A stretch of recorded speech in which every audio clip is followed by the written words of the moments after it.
Muy, pero muy bienvenidos a esta nueva edición de Podcast Teológicos que te voy a invitar a que hagamos una edición cuasi especial, una nueva edición que viene seguramente de la mano de la edición anterior, de estas dos ediciones anteriores, de Dios y el sufrimiento y el hombre, es decir, del sufrimiento humano, para empezar después de esta profunda reflexión, irnos un poquito más allá de la cuestión y sondear un poco sobre las escrituras, sobre la Biblia más propiamente.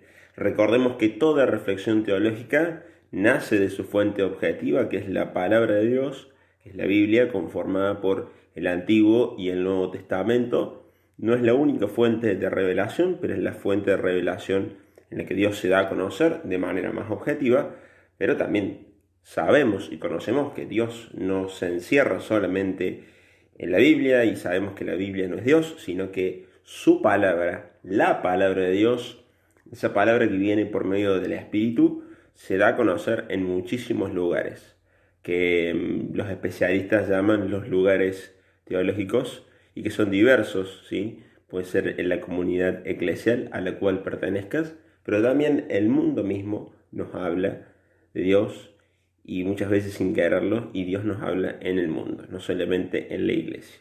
De lo contrario, afirmaríamos que la iglesia monopoliza el mensaje de Dios, y esto no es así porque la iglesia no es Dios.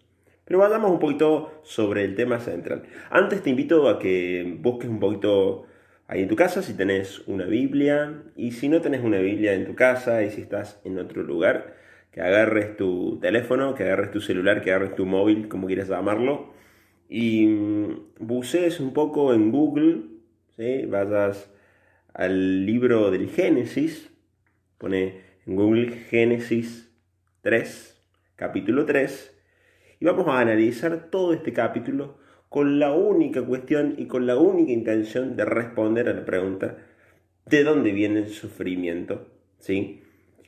¿Qué nos dice la tradición más antigua? ¿Qué nos dice la tradición religiosa del pueblo hebreo? ¿Qué se respondió el pueblo hebreo por esa pregunta?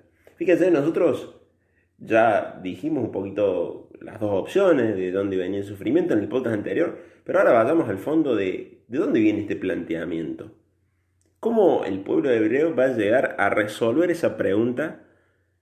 ¿Qué respuesta le va a dar a la pregunta de dónde viene el sufrimiento humano? ¿Y cuáles son los textos bíblicos de referencia? Por eso, ahora nos vamos a la fuente.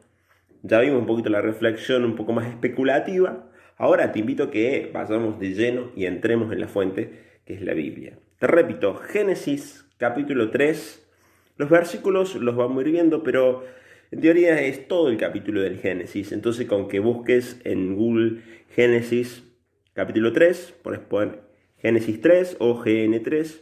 Y si no, toma un libro, si tenés un libro bíblico, si tenés la Biblia a mano, puede ser cualquier Biblia.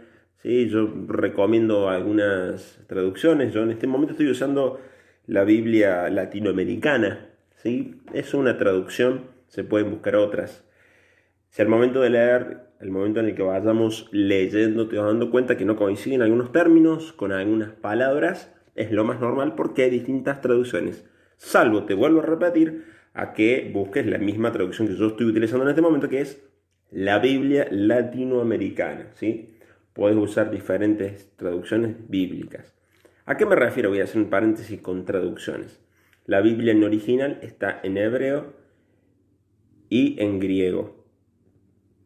Las traducciones son un trabajo de diversos autores que han traducido a diferentes idiomas. En el caso nuestro, nosotros, obviamente, desde el castellano, traducción en castellano. No perdamos más tiempo, vamos de lleno al Génesis número 3. El título que tiene el Génesis en el capítulo número 3 dice, por lo menos en mi traducción, la tentación y la caída. Recordemos en los capítulos anteriores qué había pasado. Capítulo número 1, Dios crea todo. Dios crea, hace la naturaleza, hace el universo, lo crea el universo, tal vez es un tema para un podcast aparte. Segundo capítulo, mitad del primero, entrando en el segundo, ya tenemos la creación del hombre. Fíjate vos, esto es muy bonito, es muy lindo. Léete Génesis 1 y Génesis 2, vas a ver que hay como dos creaciones del hombre, dos formas, dos tradiciones, dos repeticiones de cómo primero se crea de una manera y después el hombre se crea de otra. Y esto se debe a que hay dos fuentes diferentes de tradiciones bíblicas, diversos autores, y para no pelearse en aquella época dijeron, bueno, pongamos la versión tuya y pongamos la versión mía y hagamos una única versión. Pero lo cierto es que la versión de la tentación, la versión de lo que llamamos pecado, hay una sola nomás y está en el Génesis 3. ¿Por qué los autores bíblicos, es decir, vamos a llamarlos en términos técnicos, por qué los hagiógrafos, o sea, el tipo que se sentó a escribir, el escritor de la Biblia, por qué escribe esto? No voy a responder la pregunta en el capítulo 1 y el capítulo 2, voy a responder la pregunta por el capítulo número 3. El escritor o los escritores, en realidad hablamos de los escritores, están buscando solucionar una pregunta. ¿De dónde viene el sufrimiento humano? Y si uno se remonta al tiempo de la escritura, ¿en qué año se escribe este libro, el libro de Génesis? Y se escribe alrededor del 700-800, pasada la dinastía del reino de Salomón. Hay un problema en el reino, fíjate vos que voy a hacer una breve síntesis como para que recuerdes un poco. El pueblo sale con Moisés de la esclavitud, pasa el desierto, se instala, tiempo de jueces, se organizan como medio en tribus, de repente el pueblo se rebela y dice, nosotros queremos reinos como el reino, en los demás reinos, queremos ser un reino también nosotros. Dios le dice, no, un reino no, acuérdense de lo que pasó en Egipto, los reyes son tiránicos, bla, bla, el pueblo dice, no, no lo vamos a bancar. Bueno, Dios dice, fantástico, se le van a bancar, excelente, tengan un reino. Primero viene Saúl, ¿sí? La dinastía de Saúl, estamos hablando en el 900, el 1000 antes de Cristo. Después viene David, ¿sí? Y por último el rey Salomón, hasta el momento cuando se mantiene un solo reino, el reino de Israel. Es decir, entre comillas, Israel no tiene problemas solamente hoy con los territorios, sino que tiene problemas desde que nace con su territorio. Ahora ha habido una negociación de Donald Trump para comprar ahí una negociación de paz bastante misteriosa, la cuestión de darle un poco a Palestina terreno. Pues, desde siempre Israel tuvo unos problemitas con el tema de su terreno, de su territorio, pero en esa época surge un conflicto importante. El rey Salomón, vamos a ser muy sintéticos y breves, el rey Salomón cae en una cuestión de corrupción. Su gobierno es bastante corrupto, es bastante justo, pero termina siendo medio corrupto el reino de Salomón. Pide más plata de la que invierte en su pueblo, se arma una casita grande, digamos, arma el templo, el famoso templo de Salomón, y se queda en deuda. Vienen los de afuera, digamos, en el hoy, vienen los del FMI, le dicen, mira, tenés que pagar. Salomón le dice, mira, no tengo plata. Cualquier parecido con la realidad de algunos países es pura coincidencia. Le dice, mira, no tengo, especialmente Argentina. Claro, obviamente. Mira, no tengo plata. Bueno, mira, si no tenés plata, me tenés que dar un par de territorios. Salomón le dice, no, no te vamos a dar ningún territorio. Bueno, la cuestión es que este antiguo FMI dice, bueno, si no me das territorio, yo voy a entrar a la fuerza y te voy a quitar territorio. Bien, fantástico. Vamos a una guerra. Empieza la guerra, se divide el reino. ¿Por qué? Porque hay algunos que le dicen tenés que pagar la deuda, otros le dicen no, no vamos a pagar la deuda. Bueno, las famosas grietas a lo largo de la historia también ocurrían en el pueblo de Israel. Y la cuestión es que no pagan la deuda, viene Babilonia, invade, destruye el reino. Primero se divide en dos, cae el reino del norte, después del sur. Salomón, la dinastía de Salomón cae, el reino se divide en dos. Y parte de la gente que cae del reino del sur es llevada a Babilonia, es decir, el imperio de al lado, y se la pone como esclava. Siendo esclava la gente de Babilonia, o sea, los israelitas, el pueblo hebreo que está siendo esclavizado, se pregunta, ¿qué pasó con Dios que no nos dio una mano en este intento de salvar nuestra tierra? O sea, ¿qué pasó con Dios que no nos dio la mano al momento de la guerra? Muchos caen en desconfianza hacia la creencia de su Dios, o sea, algunos se empiezan a volver ateos, es el tiempo del profeta Ezequiel, pero algunos van a decir, no, vamos a hacerlo sencillo, ¿no? Van a decir, no, muchachos, a ver, la cuestión fue muy simple. Nosotros tuvimos todo, pero la corrupción, o sea, el poder, la avaricia de Salomón hizo que el reino cayera y se dividiera en dos. ¿Sí? Y nosotros, la consecuencia de la esclavitud, es decir, de que Babilonia se apropiara de los terrenos, es por culpa de un corrupto que se robó toda la plata, por no decir de otra manera. Eso en una línea básica y sintética. Ahora, claro, eso había que transmitirlo de alguna manera. Eso mismo había que transmitirlo con un lenguaje y con un texto simbólico que me diese a entender que la respuesta estaba ahí. Entonces, yo te voy a sentar, te voy a pedir un poquito de paciencia después de esta introducción, porque ahora, recién ahora, podemos entrar en el Génesis número 3. El autor de Génesis número 3 es un esclavo. Es decir, el tipo que escribe el libro de Génesis, o la comunidad que escribe el libro de Génesis, es gente esclava. Es gente sedienta de esperanza y que se pregunta por qué está en esa situación. Es decir, ¿por qué llegó a la situación que llegó?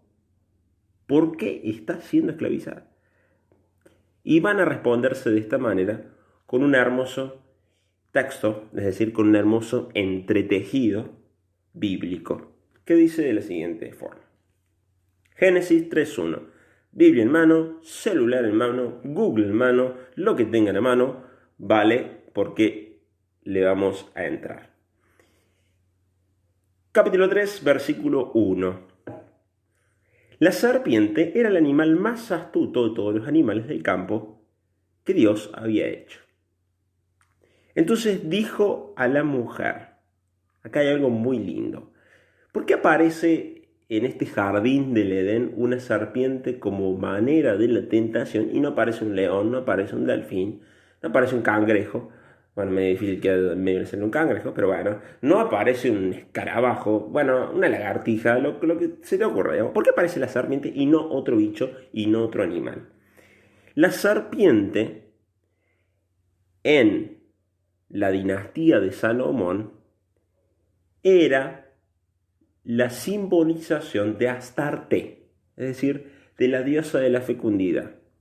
Parece que Salomón se declinó su fe, es decir, dejó de creer en Dios y empezó a poner su confianza en otro Dios, en Astarte, símbolo de la fecundidad, símbolo del dinero, símbolo del poder. Es decir, en la máscara de Astarte, Salomón dejó de creer en Dios y empezó a poner su confianza en las riquezas. Por eso, el autor del libro del Génesis no es inocente en esto.